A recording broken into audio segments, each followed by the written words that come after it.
ত্রিপুরা ক্ষুদ্র পণ্যবাহী যান চালক সংঘ। আজকে আমরা অনেক সমস্যার সমাধান আমরা সম্মুখীন হচ্ছি। আজকে আমরা 9 দফা দাবি নিয়ে আমরা পরিবহন মন্ত্রী সুশান্ত স্যারের কাছে আমরা একটা ডেপুটেশন দেব। দাবিগুলা কি?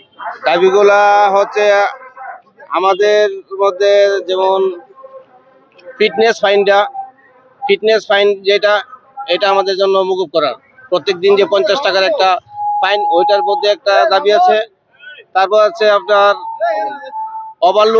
ওভারলোড নামে যেই হয়রানি আমরা পাচ্ছি, ওটার মধ্যে একটা ফ্রিজ নিতে গেলেও আমাদের 150 টাকার একটা ট্রিপ, এটা 500 টাকায় ফাইন দিতে হয়।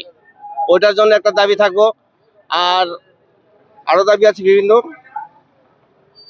পরিবহন দপ্তরের ফিটনেস ফাইন, জায়গা যে শুধু হয়রানি আমাদেরকে।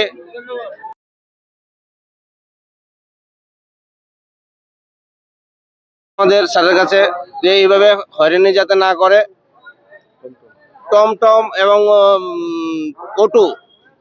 এবং অটো দিয়ে মাল পরিবহন যাতে বন্ধ করা হোক। ওদের জন্য আমাদের পেটে খুবই লাভ করছে। আমাদের 9 দফা দাবি। আমার পরিচয়, আমি গৌতম দেবনাথ, ত্রিপুরা ক্ষুদ্র পণ্যবাহী যান চালক সংঘ, ত্রিপুরা প্রদেশ সভাপতি।